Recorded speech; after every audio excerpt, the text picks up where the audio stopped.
자, 오늘 이 말씀을 가지고 이런 하나님을 믿나요? 라고 하는 제목으로 은혜를 함께 나누려고 합니다.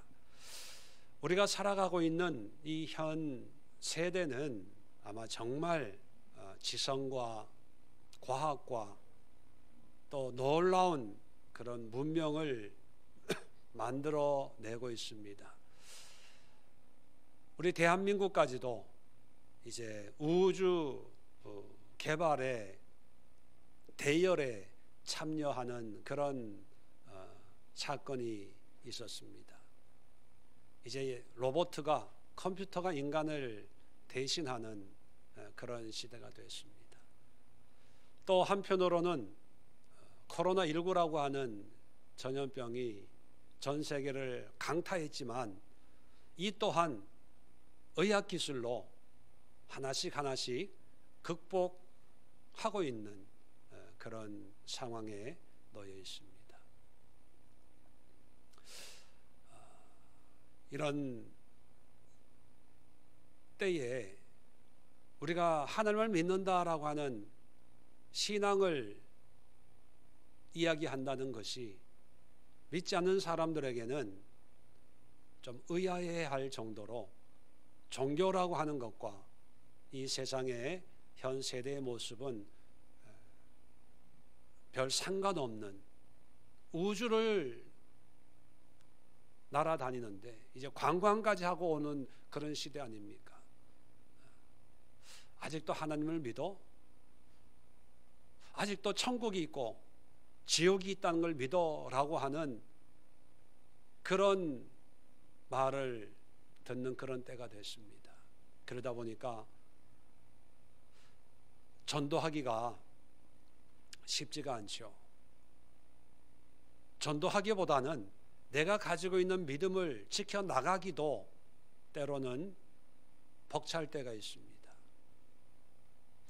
이런 초과학 시대를 살아가고 있는, 로봇가 사람을 대신할 것 같은, 모든 것이 자율적으로 작동하는 이런 시대에 하나님을 믿는다고 하는 것은 어떤 의미일까? 또 이런 시대에 우리가 믿음으로 살아간다고 할 때 어떤 믿음으로 우리가 무장을 해야 될까? 그리고 믿지 않는 사람들에게 복음을 전해야 되는데 그들에게 어떻게 복음을 전해야 될까? 무조건 교회 나오세요. 예수님 믿으세요. 하나님 믿으면 천국 갑니다. 이렇게 전해야 될까? 어떻게 전해야 될까? 참 고민입니다. 근데 이런 고민은 비단 오늘날 우리만의 고민이 아니라 성경에도 이런 고민을 한 사람이 있습니다. 바로 바울입니다. 지난주에 말씀드린 것처럼 바울이 성령의 인도함으로 에게해를 건너서 소아시아에서 마게도니아, 지금의 유럽으로 이제 건너가서 복음을 전합니다. 빌립보를 전도를 하고 데살로니가를 전도를 하고 베레아를 전도를 하고 이제 아덴이라고 하는 곳에 도착을 합니다. 아덴은 우리가 잘 알고 있는 그리스의 수도인 지금의 아테네입니다. 아테네. 그 아덴에 와서 보니까 정말 놀라운 광경들이 펼쳐지고 있습니다.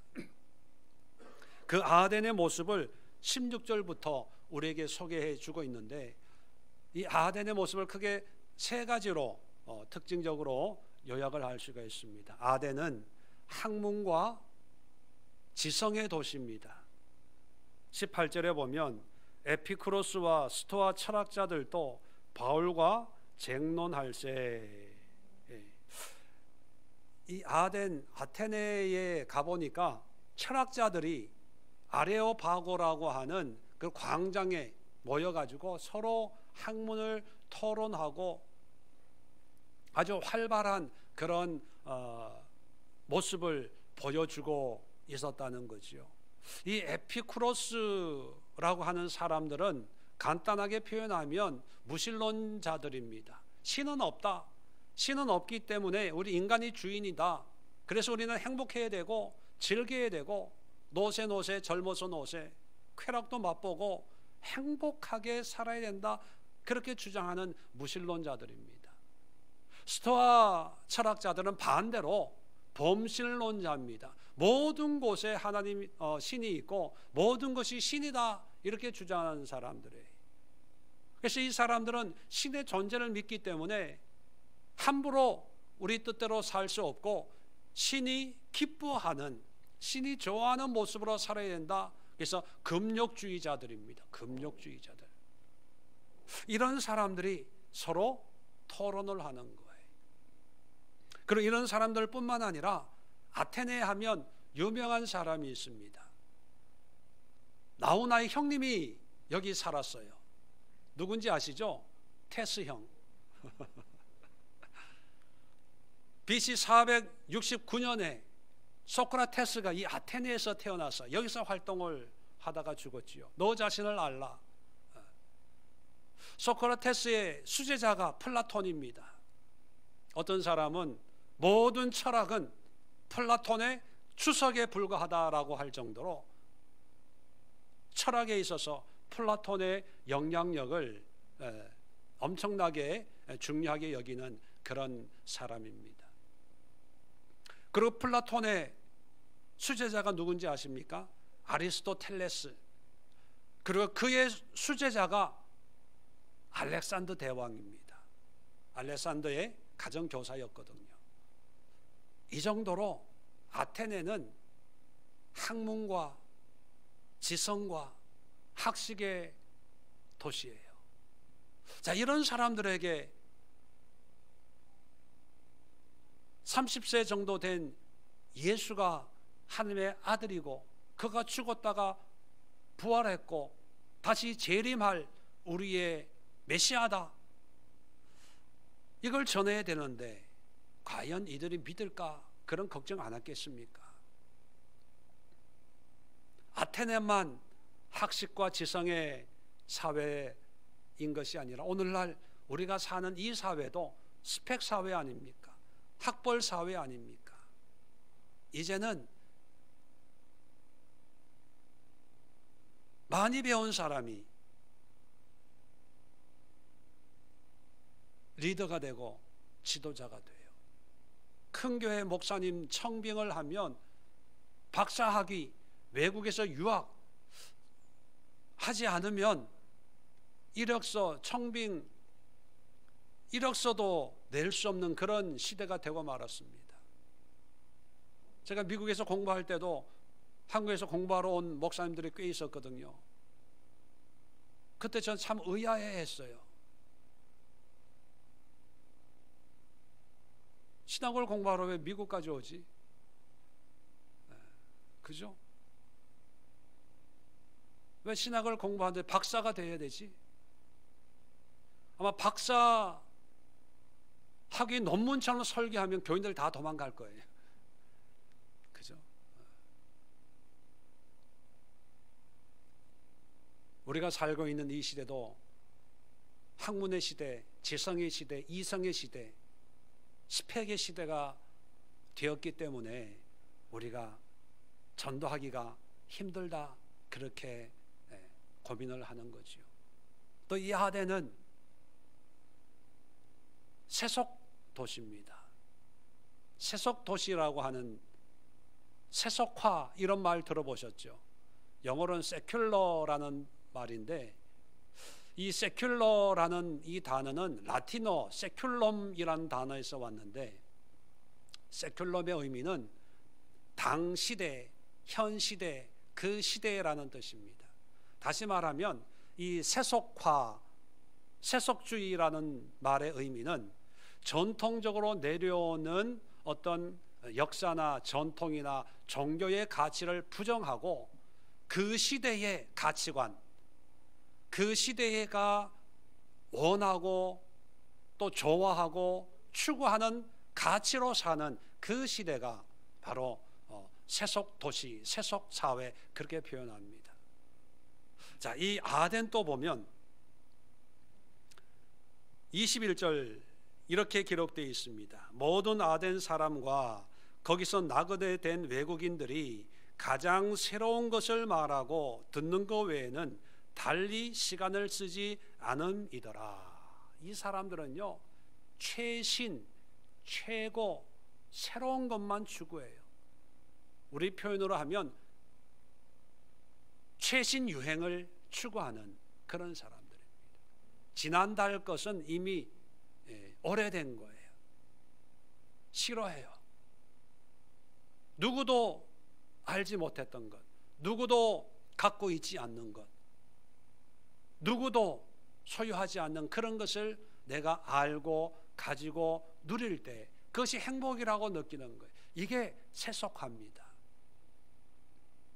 종교나 전통은 역사성을 가지고 있기 때문에 오랜 세월이 흘러서 만들어진 거죠. 그런 건 다 부정하는 거예요. 오늘날 우리 사회도 그렇지 않습니까? 여러분들은 우리가 살고 있는 이 사회가 전통주의 사회라고 여기세요? 아니면 세속주의 사회라고 여기세요? 네. 세속주의, 세속화 사회입니다. TV를 켜보십시오. 새로운 게 나옵니까? 10년 전에 있던 게 나옵니까? 다 새로운 거예요. 저는 한 번도 가본 적이 없지만 압구정 로데오 거리를 한번 가면 아마 최신 유행, 최신의 것을 가지고 입고 달고 막 그렇게 다닐 겁니다. 아마 저같이 양복 입고 가면 이방인 취급받을 거예요. 이것만이 아니라 우리의 생각, 사고도 옛날 얘기하면 젊은 사람들이 들어요, 안 들어요? 안 들어요. 지금이 어떤 시대인데 그런 얘기하냐고. 쌍둥이도 세대 차이 난다고 그러잖아요. 고리타분하다고. 이 시대는 새로운 걸, 현 시대에 유행하는 것을 추구해요. 여러분, 차별금지법이라는 게 있습니다. 또는 평등법. 말만 들으면 참 좋은 법이에요. 차별 없이 누구나 다 평등하게. 근데 그 평등의 대상이 누구냐면 소수자들이거든. 동성연애잖아, 이런 사람들. 우리 전통적인 가치관으로는 그런 걸 인정합니까, 안 합니까? 안 해요. 또 종교적인 가치로 인정합니까, 안 합니까? 안 해요. 그런데 이제 그런 인정치 않은 가치관들이 이제는 국가가 나서서 법으로 인정을 해줍니다. 왜 그렇습니까? 현 시대가 그러니까. 이 사람들도 인권이 있으니까. 이 사람들도 평등한 대우를 받아야 될 권리가 있으니까. 언제부터 있었나요, 그게? 현 시대부터. 그런 것들이 세속화입니다. 지금까지 어떤 약자를 도와야 되고 보살펴야 된다는 것은 어떤 사회적인 협의에 의해서 그냥 도왔어요. 소수자들 우리가 사랑하고 인정하고 보살펴야 됩니다. 그런데 그것을 사회적인 합의가 아니라 국가가 법으로 제정한다는 게 이게 문제인 거예요. 가난한 사람들 도와야 된다. 이걸 법으로 제정한다고 생각해 보세요. 말이 됩니까? 법으로 제정하기 전에 우리는 도와요. 도울 수 있으면 돕고 도울 형편이 안 되면 못 돕는 거죠. 마찬가지입니다. 그들도 우리가 도와야 돼요. 교회가 나서서 도와야 되고 보살펴야 됩니다. 근데 이걸 법으로 만들어서 그들에 대해서 나쁜 말 하면 잡혀가 벌금 내야 돼 이러니까 이게 이상하게 되는 거예요. 왜 그렇게 되냐? 이게 세속화 영향 때문입니다. 지금의 가치가 가장 중요하다고 여기기 때문이지. 그렇게 보면 아덴이나 우리가 살고 있는 이 시대나 참 믿음 생활하기 힘들고 복음 전하기가 힘든 상황입니다. 또 아덴은요, 종교적으로 정말 많은 신들이 있어요. 종교성이 얼마나 많았는지, 자, 20 몇 절을 보냐 하면 22절 보면 바울이 아레오바고 가운데 서서 말하되 아덴 사람들아 너희를 보니 범사에 종교심이 많도다. 종교심이 참 특별해요. 어떤 정도냐 하면 23절에 내가 두루 다니며 너희가 위하는 것들을 보다가 알지 못하는 신에게라고 새긴 단도 보았으니, 별의별 신들이 다 있는데 어떤 신도 있냐면 많은 신들이 있는데 혹시 빠뜨린 신이 있을까 봐 알지 못하는 신 그렇게 해놓고 또 섬기는 그런 제단도 있더라는 거예요. 여러분, 사회가 고도화되고 과학 문명이 발달이 되면 종교가 없어질까요? 더 많이 생기게 될까요? 여러분들의 견해는 어떻습니까? 보통 사람들은 없어질 거라고 생각을 합니다. 근데 천만에요. 고도 사회가 되면 될수록 종교들이 많아져요. 왜냐하면 미신이나 우상숭배나 종교는요, 미개한 사람들의 전유물이 아닙니다. 미개하기 때문에 종교를, 신을 믿는 게 아니고, 이 종교는요 타락한 인간의 전유물이에요. 인간이 타락했기 때문에 어떤 모습으로든지 어떤 초월자를 붙잡게 되어 있습니다. 미국이나 유럽을 보면 얼마나 사회가 고도로 성장한 사회입니까? 그러면 거기에는 종교가 없어야 돼요. 근데 거기에는요 많은 종교들이 있습니다. 옛날에는 국가적인 종교가 있어요. 미국 같으면 기독교, 어느 나라는 카톨릭, 그런 주 종교가 있어서 자녀들도 태어나면 부모님이 다니는 그런 종교에 다녀야지 아무 의식 없이 다녔어요. 그런데 이제 지식이 들어오고 많이 배우고 알고 사회가 고도화가 되면 부모님 따라 다녔던 종교를 안 가요. 그리고 뭐 하냐? 내가 원하는 걸 믿어요. 내가 원하는 걸. 다시 말하면 종교가 다양화된다는 거예요. 다양화. 우리 사회도 마찬가지 아닙니까? 교회가 많을까요? 점집이 많을까요? 목사가 많을까요? 점쟁이가 많을까요? 네, 점집이 훨씬 많습니다. 미국도 이제 기독교 국가였는데 그냥 전통적으로 기독교 가치관이 배어 있기 때문에 기독교 국가라고 인정을 하지, 수적으로나 분포도로 보면요 기독교도 많은 종교 중에 하나예요. 유럽은 이제 소수 종교로 전락해버렸고 기독교가 다양화가 된다는 것입니다. 이런 다양화 속에 있는 아덴에 또 다른 종교인 예수를 전할 때 사람들이 어떻게 반응할까 아마 생각이 많았을 거예요. 우리도 마찬가지죠. 전도를 하면 이 사람들이 받아들일까 고민을 많이 합니다.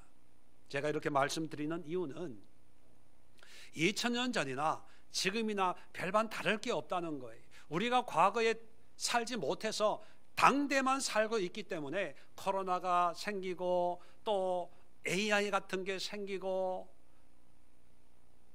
지식이 있고 지성이 있고 그래서 전도가 안 돼, 힘들어, 나 혼자 예수 믿기도 벅차라고 그렇게 느끼기 때문에 전도가 힘들어, 안 돼, 이렇게 부정적으로 얘기하지. 여러분, 이런 현상들은 우리만 겪는 것이 아니라 기독교 역사상 계속 되어 왔습니다. 바울도 똑같은 환경에서 아덴에 지금 전도하러 도착을 한 거예요. 자, 그렇다면 이런 사회에서 어떻게 전도를 할까? 무엇을 전도를 할까? 어떻게 믿으라고 해야 될까? 어떤 하나님을 믿도록 복음을 전해야 될까? 우리가 오늘 본문을 통해서 세 가지로 요약을 해 보려고 합니다. 이 세 가지 복음을 한번 우리 자신에게도 한번 적용해 보고요. 이런 하나님을 내가 믿고 있는가? 또 믿지 않는 사람들, 또 믿노라 하지만 바른 신앙생활을 하지 못한 사람들에게 이런 하나님을 믿고 있습니까? 또 이런 하나님을 믿으세요? 우리가 전할 수 있어야 된다는 것입니다. 그 첫 번째는 뭐냐면 가까이 계시는 하나님을 믿고 전해야 됩니다. 자, 오늘 본문 27절에 보면, 자, 이는이라고 하는 것은 바울이 이제 복음을 전하고 있어요. 전하고 있으면서 이제 결론으로 얘기하는 겁니다. 이는 사람으로 혹 하나님을 더듬어 찾아 발견하게 하려 하심이로되 그는 우리 각 사람에게서 멀리 계시지 아니하도다. 이 말은 무슨 뜻이냐면 많은 신전을 세우고 거기에 제사장들이 어떤 종교적인 행위를 열심히 하고 있거든요. 그런 걸 보면서 바울이 하나님을 얘기하면서 우리가 섬기는 하나님은 그렇게 멀리 있는 하나님이 아니라 우리가 손으로 더듬어서 조금만 수고하면 능히 발견하고 찾고 만날 수 있는 그런 하나님이야. 이걸 얘기하는 거예요. 다른 종교에 비해서 우리가 믿는 하나님은 멀리 계시는 분이 아니라 우리와 가까이 계시는 분이야. 멀리 계시지 아니하도다. 그걸 얘기하는 거예요. 그리고 28절에도 보면 우리가 그를 힘입어 살며 기동하며 존재하느니라. 하나님이 멀리 떨어져 있는 분이 아니라 우리가 믿는 하나님은 우리와 함께 살면서 하나님이 주시는 능력으로 우리가 살고, 기동하며라고 하는 거 움직이는 거예요. 활동하는 거거든요. 하나님이 주시는 능력으로 활동을 하고 또 우리가 존재하는 이 자체가 하나님을 말미암는 거야. 다시 말하면 하나님과 우리는 뗄래 뗄 수 없는 그런 관계 속에 우리가 살고 있다. 이것을 얘기해 주는 겁니다. 이것이 21세기를 살고 있는 우리나 최고의 지성을 자랑하는 아덴 사람들에게 왜 중요할까요? 여러분, 지성이라고 하는 것은 끊임없이 뭔가를 추구하고 탐구하고 연구하는 거예요. 배움의 끝이 있다고 그래요? 없다고 그래요? 없어요. 반면에 하나님이 우리와 가까이 계시고 하나님이 우리를 살게 하고 존재케 하고 우리를 이렇게 숨쉬고 활동하게 한다라고 하는 것은 어떤 의미일까요? 하나님이 우리와 가까이 있고 내 안에 있고 나와 함께 하고 있다. 다시 말하면 진리, 지성이라고 하는 것은 저 멀리 있어서 뭔가 끊임없이 찾아야 돼요. 그런데 그 하나님은, 우리가 믿는 하나님은, 우리를 자유케 하는 하나님은 가까이 있어요. 이런 어떤 개념의 차이를 바울이 설명하는 이유가 뭐냐면 세상의 학문은 만족이 없습니다. 세상의 학문은 성취라는 게 없어요. 그러니까 아레오파고라고 하는 이 광장에서 서로 밤낮 토론하는 거예요. 네가 맞냐 내가 맞냐. 만족이 없는 거예요. 기쁨이 없는 거예요. 성취가 없는 거예요. 하나를 깨달았으면 그걸로 끝나면 되는데 그렇지 않잖아요. 또 다른 걸 또 깨닫고 꼬리에 꼬리를 물게 하고. 그런데 하나님은 내 안에 있어요. 내 안에 있는 이 하나님을 더듬어 만나고 발견할 수 있어요. 그 결과 안식을 얻을 수 있다는 거예요. 만족을 누릴 수 있다는 거예요. 기쁨과 감사를 누릴 수 있다는 겁니다. 우리가 영적인 안정감을 누릴 수 있다는 거예요. 실리콘밸리는 미국에서 어떤 최첨단 산업의 상징입니다. 컴퓨터 산업에. 실리콘밸리에서 일하는 사람은 물론 뭐 연봉도 많지만 정말 많이 배운 사람들의 어떤 한 부류라고 인정을 받지요. 하이칼라입니다. 그런데 그 실리콘밸리에 있는 그 최첨단의 회사에 참 복지가 참 좋죠. 근데 그 복지 중에 빠지지 않고 있는 복지가 뭐냐면 심리 상담을 해주는 거예요. 아니 그렇게 돈 많이 벌고 그렇게 똑똑한 사람들이 뭐가 문제여서 심리를 상담을 하고 정신과 상담을 받게 합니까?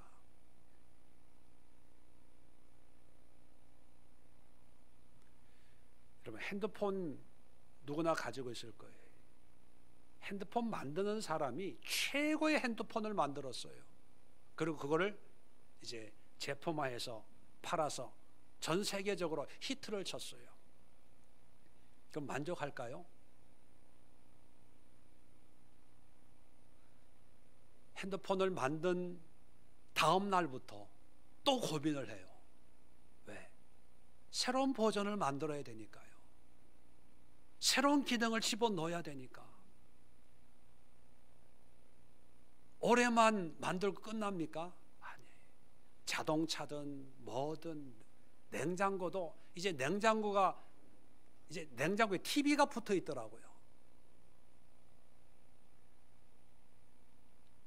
끊임이 없어요. 그러니까 스트레스를 받는 거예요. 정신적인 문제가 생기는 거예요. 그러니까 상담을 해서 더 큰 문제가 안 생기도록 복지 차원에서 그렇게 하는 거예요. 그런데 하나님은 우리 가까이 있어요.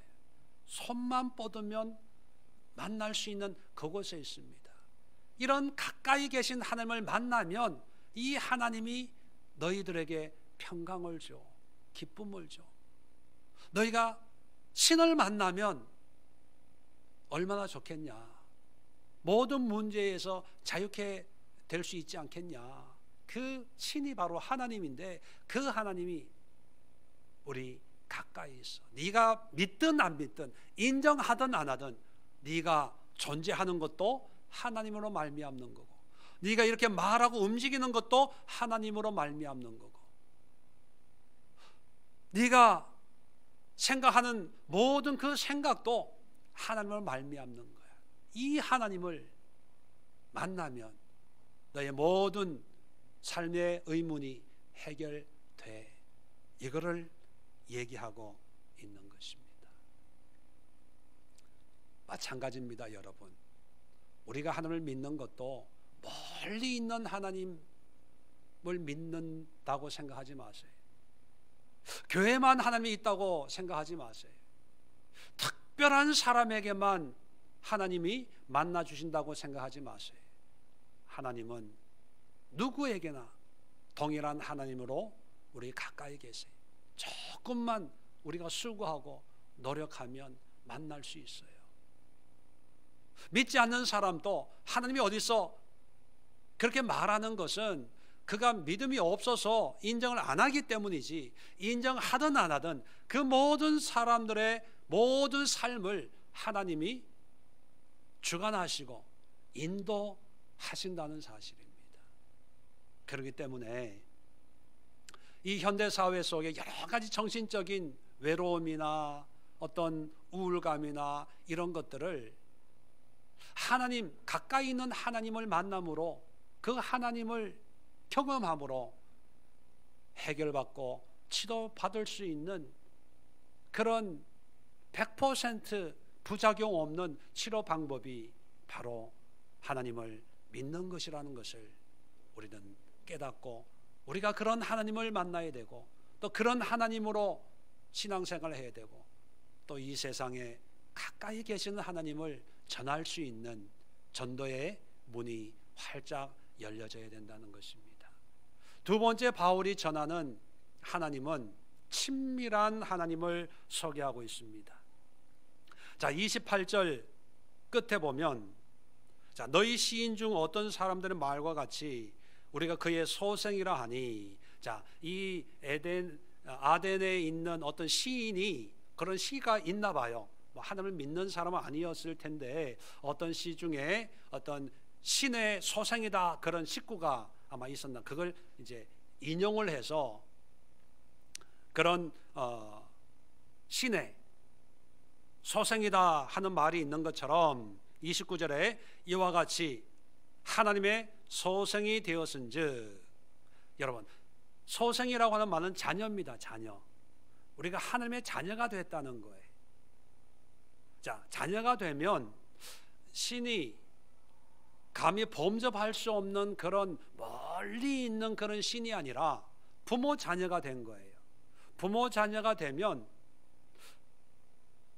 야, 밥 먹어 그러면 그냥 세수 안 하고도 네 알겠어요 하고 뛰쳐나가서 밥을 먹을 수 있는 관계가 되는 거죠.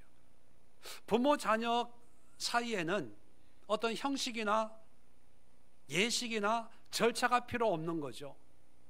엄마, 아빠 마음껏 부를 수 있고 뭔가 요구할 수 있고 또 마음껏 안길 수 있는 그런 관계가 형성이 되는 거예요.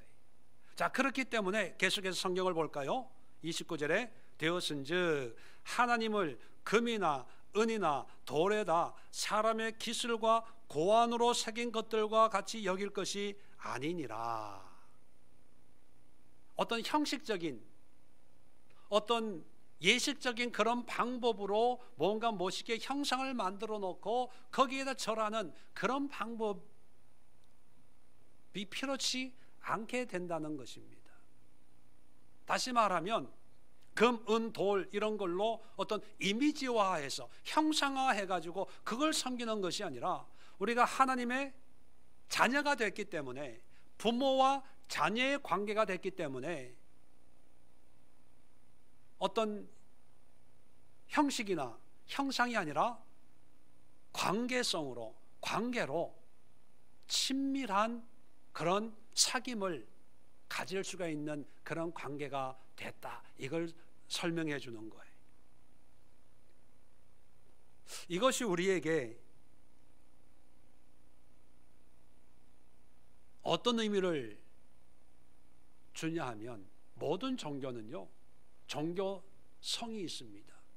종교성이라고 하는 것은 어떤 종교적인 관념과 종교적인 절차와 방법과 규례가 있어서 그런 것을 통해서 어떤 신적인 존재와 어떤 관계를 맺어서 그 사람을 기분 좋게 하든지 어떤 그 사람의 마음에 들게 해서 내 문제를 해결하려고 하는 어떤 그런 종교적인 요식 행위들이 있지요. 그런데 우리가 믿는 하나님은 그런 하나님이 절대로 아니라는 거예요. 하나님이 우리에게 가까이 오셨어요. 우리와 함께 하시고 우리 안에 계시고 더 나아가서 우리를 자녀로 불러주셨어요. 왜 자녀로 불러주셨냐 하면 하나님은 우리와 친밀한 관계를 맺고 싶어 하기 때문입니다.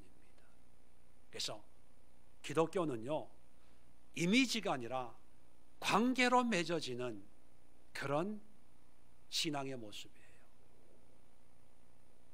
한때 기독교도 중세에 보면 이미지로 하나님을 섬겼습니다. 큰 성전을 짓고 스테인드 글라스에다가 형상에다가 우렁찬 그런 음악에다가 그러다 보니까 이미지화를 시키다 보니까 미술이 발전이 되고 건축이 발전이 되고 음악이 발전이 되고 조각이 발전이 된 거예요. 예술이 발전이 된 거예요. 그런데 정작 영성은 점점 죽어 버렸죠.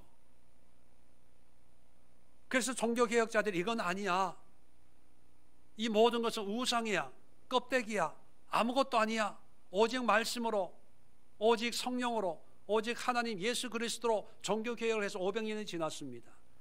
그런데 500년이 지난 오늘날 우리의 신앙의 모습 속에 우리도 모르게 또 스물스물 생겨나는 게 이미지화예요. 하나님은 잘 모르니까, 안 보이니까 하나님이 계신 집을 멋있게 짓고 하나님이 들으실 음악을 멋있게 파이프 오르간 몇 억짜리 파이프 오르간을 갖다 놓고 성가대도 인류 대학 교수들, 뮤지컬 배우들, 성악하는 사람들 비싼 돈을 주고 하나님이 들으시는데 악기도 오케스트라를 그러면서 예배 드리면서 영적인 예배라고 착각하는 경우가 있습니다. 물론 그 자체가 다 나쁘다고는 할 수는 없습니다. 그러나 중요한 것을 놓치고 있어요. 그런 이미지보다 더 중요한 것은 관계라는 것입니다. 하나님이 나의 아버지처럼 그런 관계를 누리고 있고 내가 하나님의 자녀의 관계로 살고 있냐 하는 거예요.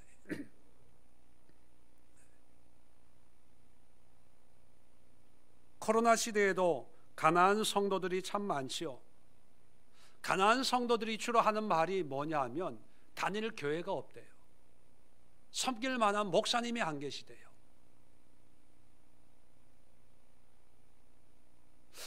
우리가 언제, 물론 교회나 목회자가 신앙생활에 참 중요한 역할을 하는 것은 부인할 수가 없습니다.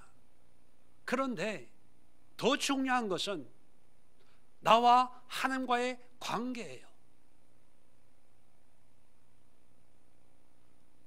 코로나 시대에도 비대면으로 예배 드리는 것보다 방역 수칙을 지키면서 대면으로 예배 드립시다, 그렇게 말씀드리는 것은 비대면 예배는 예배가 아니고 대면 예배가 하나님이 기뻐 받은 예배이기 때문에 자꾸 교회 오라고 하는 것도 아니고, 교회 와서 예배 드려야 진짜 예배고 구원이 있고, 교회에서 예배 안 드리는 것은 가짜 예배고 그런 의미가 아닙니다. 모든 교회의 예배나 또 훈련이나 모든 프로그램의 초점은 뭐냐 하면 하나님과 친밀한 관계를 맺도록 도와주고 훈련하기 위함이에요. 길어지는 비대면 예배에 집중이 안 되니까 좀 더 집중되도록 혼자 드리지 말고 많은 사람들이 모여서 드리는 예배 참석하세요. 아무래도 좀 옷을 바르게 입고 몸 단장을 하고 하면 아무래도 하나님 앞에 좀 더 집중할 수 있으니까, 그죠? 영성훈련을 통해서 회개하세요 회개하세요 하는 이유가 뭐냐면 회개가 전부라서가 아니라 회개함으로 해서 죄의 문제가 해결되므로 하나님을 좀 더 가까이 경험할 수 있는 그런 결과를 낳을 수 있기 때문에 회개하세요. 내 안에 있는 욕심을, 생각을 깨끗하게 정리하십시오, 그러는 거예요. 교회와의 관계가 신앙의 모습이 아니고 목회자와의 관계가 신앙의 성숙의 정도가 절대로 아닙니다.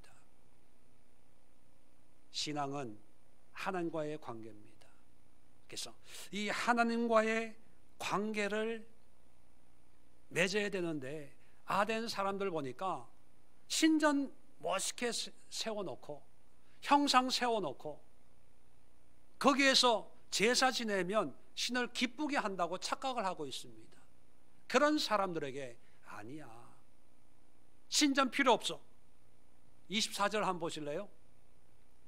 우주와 그 가운데 있는 만물을 지으신 하나님께서는 천지의 주제시니 손으로 지은 전에 계시지 아니하시고, 그런 전에 하나님이 안 계신다는 거예요. 자, 25절 볼까요? 또 무엇이 부족한 것처럼 사람의 손으로 섬김을 받으시는 것이 아니니, 하나님이 부족해서 헌금하라는 게 아니라는 얘기예요. 하나님이 심심해서 사람들을 보고 노래 부르라는 게 아니라는 얘기예요. 하나님이 할 일이 없어가지고 주일을 만들어 놓고 아무것도 하지 말고 나랑 놀자, 그런 게 아니라는 거예요. 뭔가 우리가 한다고 해서 하나님이 기뻐 받으시고 안 한다고 해서 삐지시고, 하나님의 집을 지어 놓는다고 좋아하시고 집이 없다고 싫어하시고, 그런 게 절대로 아니에요. 하나님이 원하는 것은 우리를 찾아오셔서 우리를 자녀 삼아 주셨어요. 그건 뭐냐면, 야 김집사야, 손을 좀 한번 뻗어가지고 나 찾아봐, 나 만져봐, 나를 경험해봐. 야 그렇게 있지 말고 좀 기도해가지고 내가 어떤 하나님인지 한번 경험해봐. 너 집에서 엄마 아빠 조금 힘들면 찾고 난리치잖아. 내가 너를 그런 자녀 삼았다니까. 내가 너의 부모라니까. 넌 내 아들이니까. 나랑 좀 친하게 지내자, 그거예요. 그런 하나님이에요. 그러니까 여러분, 부모를 지식이 있고 학식이 있다고 인정하지 않습니까? 부모를 우리 집에 로봇가 있고 컴퓨터가 있고 최신 과학 문명이 있다고 부모가 부모 아닌 게 아니잖아요. 그런 것 있으면 삶이 편안하죠. 그래도 부모님은 부모님이에요. 안부 전화하고 명절 때 만나고 부모님과 함께 식사하고 어쩌면 부모님과 더 많은 시간을 가질 수 있는 그런 기회거든요. 그런데 이걸 사람들이 거꾸로 생각하는 거예요. 우리 집에 컴퓨터 하나 생기면 부모님하고 관계가 멀어진다고 생각하는 거예요. 시골에 살다가 도시의 아파트로 이사 가면 이제 부모님 안 만나도 된다고 생각하는 그런 논리가 세상이 발전이 되면 아마 하나님을 믿는 사람들은 없어질 거야. 또 종교라고 하는 거, 교회라고 하는 거는 없어질 거야. 이거나 똑같은 거예요. 그래서 여러분, 전도할 때 예수님 믿으세요, 교회에 나오세요, 우리 전통적인 그런 전도 방법보다는 물론 그게 필요합니다. 근데 그건 나중에 하고 먼저는 하나님은 우리 아버지야. 교회 안 나와도 있는 곳에서 이 하나님을 아버지라고 여겨봐. 외롭고 힘들고 고달픈 이 인생에 누구 하나 내 말 들어주는 사람이 없는 이런 상황에 하나님을 아버지라고 여기고 그 아버지에게 내 어려움을 얘기하고 나의 힘듦을 얘기하고 어린아이가 아버지에게 어리광 부리듯이 그렇게 나의 모든 것을 고백할 수 있는 분이, 또 모든 것을 받아줄 수 있는 분이 하나님, 이런 하나님을 한번 믿어봐. 이런 하나님이 있다는 것을 한번 인정해봐. 이런 하나님을 내 마음에, 지금 당장 교회를 안 다니더라도 이런 하나님이 내 마음에 있다고 생각하고 그렇게 한번 살아봐. 외로울 때마다 교회는 안 나가지만 하나님을 한번 찾아봐. 그 하나님 앞에 너의 어려움을 부탁해봐. 하나님, 힘들어요, 어려워요, 내 능력으로는 감당할 수 없네요. 하나님이 내 아버지라면서요, 아버지 나 좀 도와주세요. 그렇게 해봐. 그게 전도예요. 우리는 꼭 교회 와서 알 수도 없는 설교를 들으면서, 처음 교회 온 사람이 뭘 알겠어? 아덴이 뭔지, 바울이 누군지. 제가 그랬거든요. 제가 처음 교회 갔는데 헌금 바구니에 헌금을 넣는지 꺼내는지 몰랐다니까요. 선원 들어가는데 꺼내는지 집어넣는지를 몰랐어요. 네. 뭐가 뭔지 설교가 귀에 들어오겠습니까? 바울이 이런 친밀한 하나님을 전하고 있는 것입니다. 세 번째 바울이 전한 하나님은요, 바로 예수님이에요. 예수님. 자, 31절에 보면 자, 이는 정하신 사람으로, 자, 이 정하신 사람이 누굴까요? 원어에 보면 사람이라는 단어가 복수가 아니고 단수로 되어 있어요. 그 정한 사람이라고 하는 것은 택한 사람들이 아니라는 거예요. 어떤 정한 한 사람이 있는데, 자, 이 사람이 누구냐? 정한 사람으로 하여금 천하를 공의로 심판할 날을 작정하시고. 자, 이 사람은 어떤 사람이냐? 천하를 심판할 날을 작정하는 사람이에요. 누굴까요? 네, 추측이 가죠. 한 사람이 의심이 갑니다. 한 번 더 볼까요? 이에 그를, 이 정한 사람이에요, 그를 죽은 자 가운데서 다시 살리신 것으로. 자, 죽은 자 가운데 다시 살아난 사람이래요. 누굴까요? 네, 예수님이에요. 예수님이 이렇게 얘기하면 되는데 아덴 사람은 아직 예수에 대해서 모르잖아요. 그러니까 구체적인 이름을 얘기하지 않고 그냥 막연하게 어떤 한 사람이 있는데, 하나님이 정한 사람이 있는데, 이 사람은 장차 공의로 심판할 날을 결정할 수 있는 그런 사람이야. 우리 식으로 얘기하면 재림하시는 하나님이시고, 또 죽었다가 다시 살아나신 부활하신 분이야, 뭐 이런 의미죠. 자, 예수님을 얘기하는데, 자, 살리신 것으로 이 예수님은 모든 사람에게 믿을 만한 증거를 주셨음이니라 하니라. 모든 사람, 여기에는 똑똑한 사람, 배운 사람, 박사 또는 배우지 못한 사람, 모든 사람 포함이 돼요. 모든 사람에게 믿을 만한, 누구도 부인할 수 없는 그런 증거를 주셨대요. 예수님이 증거라는 거예요. 예수님이 증거이기 때문에 어떤 사람이든지 어떤 사회든지 이 예수를 전해야 된다는 거예요. 그래서 아덴에 이렇게 오늘날 현대 사회처럼 인류를 초문명을 누리고 있는 이 아덴에 도착하자마자 바울은 18절 볼까요? 18절 끝에 보면 이런 철학자들, 이런 사람들 누가 있건 간에 뭐를 했냐면, 이는 바울이 예수와 부활을 전하기 때문이라라. 바울은 예수님과 그의 부활만을 전했어요. 왜냐하면 이것이 증거기 때문에, 부인할 수 없는 믿을 만한 증거기 때문에. 우리는 오늘날 예수를 전하면 야, 누가 믿겠어? 그거를 그렇게 얘기하지 않습니까? 그죠? 그래서 예수는 빼고 다른 걸 전해요. 우리 교회 이런 프로그램이 좋다? 우리 교회 뭐가 좋다? 커피가 맛있다? 한번 와서 먹어볼래? 뭐 이래요. 예수를 전하면 다들 싫어한다고 생각을 합니다. 여러분, 천만에. 예수가 가장 분명한 증거예요. 그럼 뭐에 대한 증거냐? 세 가지 증거를 바울이 얘기합니다. 첫 번째 증거는 뭐냐면, 이 세상에는 행복이 없다는 것의 증거가 예수예요. 아니, 목사님 그런 말이 어디 있어요? 자, 30절에 있습니다. 30절에. 알지 못하는 시대에는 하나님이 관가하셨거니와 이제는 어디든지 사람에게 다 명하사 어디든지 모든 곳에 사람에게 다, 모든 사람에게, 그러니까 모든 곳에 사는 모든 사람에게 하나님이 명령해서 뭐 하라고요? 회개하라. 여러분, 회개라는 뜻이 뭡니까? 방향을 바꾸는 거예요. 이 회개는 작게는 어떤 죄의 문제에 죄를 고백하고 인정하고 참회하고 죄에서 돌아서는 것을 회개라고 표현합니다. 메타노이아.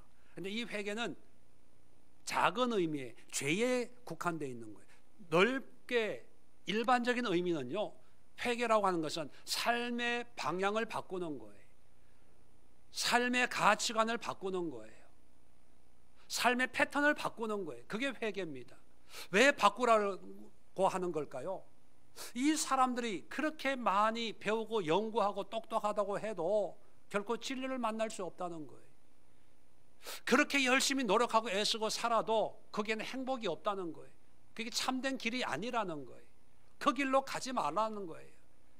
그렇게 살지 말라는 거예요. 그게 회개하라는 것입니다. 예수님이 하나님으로서 이 땅에 오셔서 이 땅을 심판합니다. 이 땅을 정죄하셨어요. 그 이유는 뭡니까?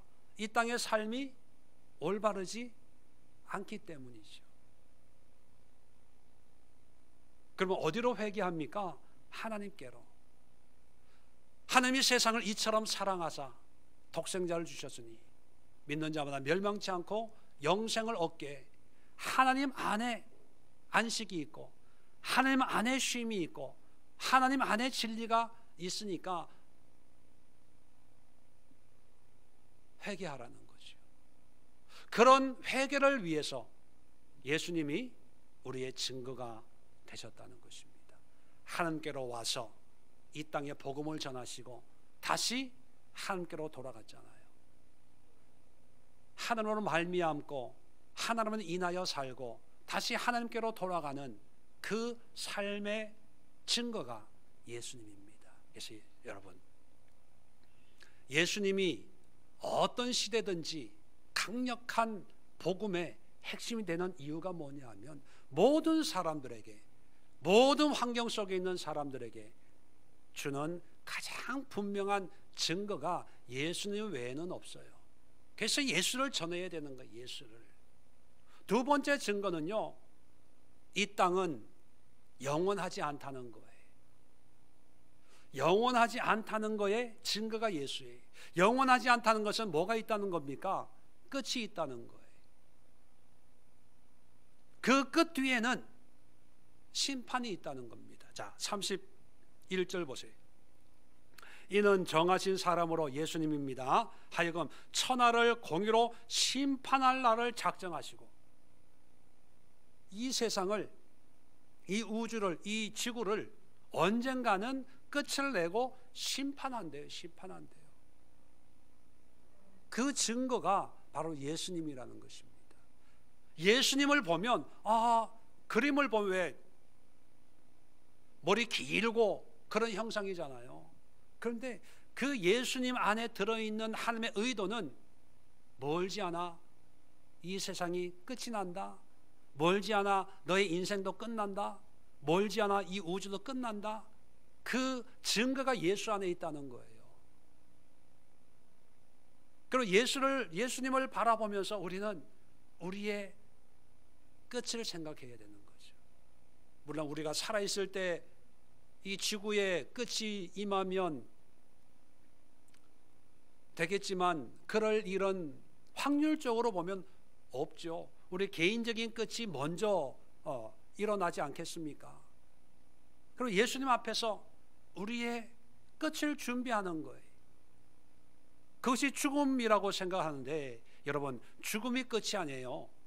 죽음 뒤에 또 다른 삶이 있잖아요. 그래서 우리 그리스도인들은 죽음을 준비하는 사람이 아니라 죽음 이후를 준비하는 사람들입니다. 죽음 이후를.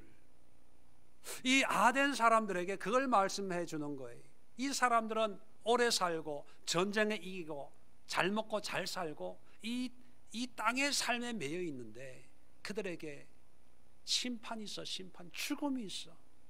죽음 뒤에, 죽음으로 끝이 나는 것이 아니라 죽음 뒤에 하나님의 심판을 통해서 영원한 생명과 영원한 저주가 있어. 그것에 부인할 수 없는 증거가 바로 정한 그 한 사람이 있어. 하나님이 죽었다가도 살리신 그 사람이 있어. 그렇게 얘기하는 거예요. 그러니까 사람들, 그 사람이 누구야? 물어봤겠죠. 그게 예수야, 이렇게 대답을 했을 거예요. 세 번째 증거가 있습니다. 바로 부활입니다. 31절에 그를 죽은 자 가운데서 다시 살리신 것으로 모든 사람들의 믿을 만한 증거가 되었다고 얘기합니다. 부활. 여러분, 예수님을 보면서 우리는 부활의 증거를 삼는 거예요. 예수님이 증거가 아니면 우리가 증거를 만들어야 되는데, 만들려면 어떻게 해야 됩니까? 우리가 죽어야 돼요. 그럴 수 없으니까 예수님을 보면, 나도 예수님처럼 죽지만 죽는 것이 아니고 부활하는구나, 하는 보좌에서 영원한 삶을 사는구나, 이거를 증거로 삼아서 믿는 거예요. 그래서 죽어도 슬프지 않고, 죽어도 아깝지 않고, 죽어도 서운하지 않는, 오히려 더 기쁨과 감사와 은혜로운 하나님의 사랑이 있는 그 영원한 세계를 우리는 더 바라보게 되는 거지요. 오늘 살아가는 사람들에게 과연 내일이 있을까요? 미래가 있을까요? 물론 있겠죠. 더 좋은 집을 사고, 더 좋은 옷을 사고, 더 좋은 환경으로 바뀌어지는 것. 근데 환경은 좋아지지만 정작 내 마음에 내일에 대한 소망이 있습니까? 희망이 있습니까? 한번 물어봅시다. 이 가을이 되면서 이 가을에 기쁘고 감사하고 즐겁고 행복한 분이 계시면 아멘 한번 해보세요. 예. 아니면 이 가을 되면서 아이고 나이 한 살 더 먹네, 흰머리가 하나 더 생기네, 또 한 해가 가네, 아이고 허리야, 이렇게 느끼는 분 있으면 그냥 일어나 보세요. 여러분, 인간이라고 하는 것은 세월 속에 약해져요. 약해진다는 것은 기쁨보다는 낙심과 절망. 왜? 이 몸이 겉사람은 날로 후퇴할 수밖에 없거든요. 그러다 보니까 낙심하고 절망해요. 근데 예수님을 보면 소망이 생겨요. 언젠가 말씀드렸죠. 나이 들면 익어가는 과정이라고. 그죠? 우리는 부활의 소망이 있기 때문에 익어가는 거예요. 하나님의 열매가 되는 거예요. 이 열매로 부활을 통해서 하나님 앞에 하나님의 기쁨이 되는 거예요. 그러니까 나이 듦이 그렇게 슬프지가 않습니다.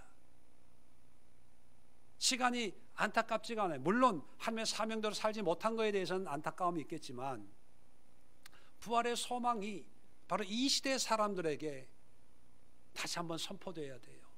물론 많은 사람들이 믿질 않아요. 아덴도 바울이 그동안 사역했던 사역 가운데 가장 적은 열매가 맺혔어요. 어떤 사람들은 조롱을 해요. 야, 아직도 그런 걸 믿냐는 사람이 있습니다. 성경에 보면 32절에 조롱하고, 어떤 사람들은 다음에 다시 한번 들어보자, 다음으로 미뤄요. 오늘날로 가자, 비슷하죠. 다음에 갈게, 다음에 만나, 다음에 한 번 더 얘기해, 뭐 그러고 가잖아요. 그래도 그 중에 34절에 보면 몇 사람이 믿는 사람들이 있어요. 이렇게 복음을 전해도 다 안 믿을 것 같잖아요. 그래도 믿는 사람들이 있다니까요. 마음을 움직이는 사람들이 있어요. 가까이 계신 하나님을, 친밀한 하나님을, 부활의 예수님을 우리가 전해야 됩니다. 그리고 전하기 위해서 우리 자신들도 이러한 하나님을 믿고 경험해야 돼요. 여러분, 가까이 있는 하나님을 이번 한 주간 경험하십시오. 그리고 그 가까이 있는 하나님과 친밀해지십시오. 교제를 나누십시오. 말씀과 기도와 예배와 대화로서. 그리고 어떤 환경 속에서도 낙심하고 절망하지 말고, 예수님이 부활한 것처럼 이 몸뚱이도 다시 부활하니까, 부활에는 우리가 측량할 수 없는, 상상할 수 없는 그런 하나님의 은혜의 역사가 나를 기다리고 있다는 것을 기억하시면서 오히려 그날을 기대할 수 있도록, 소망할 수 있도록, 그런 설레임이 우리의 삶에 가득할 수 있는 그런 믿음으로, 신앙으로 살아낼 수 있기를 주의 이름으로 축원을 드립니다. 기도하겠습니다. 좋으신 하나님, 은혜와 사랑을 감사합니다. 요즘처럼 지성과 학문과 과학 문명이 발달된 적이 언제 있었습니까? 이런 인간의 능력으로 살다 보니까 하나님에 대한 관심이 점점 줄어들고 있고, 믿는 사람들도 의심 속에 빠져 있고, 믿지 않는 사람들은 이런 신앙을 가지고 있는 사람들을 오히려 조롱하는 그런 시대가 되고 말았습니다. 그러나 2000년 전 아덴도 동일한 모습을 보여주고 있다면 우리는 여전히 이 시대에도 복음이 필요하고, 이 시대에도 전도가 필요하고, 이 시대에도 하나님을 향한 뜨거운 열정의 믿음이 필요함을 깨닫습니다. 오늘 바울을 통해서 선포된 하나님의 복음이 먼저 우리에게, 우리 마음판에 떨어져 열매 맺게 하시고, 또 이 시대를 살아가고 있는 수많은 영혼들, 신앙을 조롱하고 하나님을 조롱하는 사람들에게까지도 가까이 계신 하나님을, 친밀하신 하나님을, 예수와 그의 부활만을 전할 수 있는 전도의 문이 활짝 열어질 수 있도록 저희를 주의 도구로 사용해 주시옵소서. 이제는 우리 주 예수 그리스도의 은혜와 하나님 아버지 크고 놀라운 사랑하심과 성령의 교통하심이 예배하는 모든 믿음의 권석들과 가정과 직장과 일터와 이 나라의 민족 세계 열방과 모든 선교지 위에 지금부터 영원까지 함께하옵시기를 간절히 축원드리옵나이다. 아멘.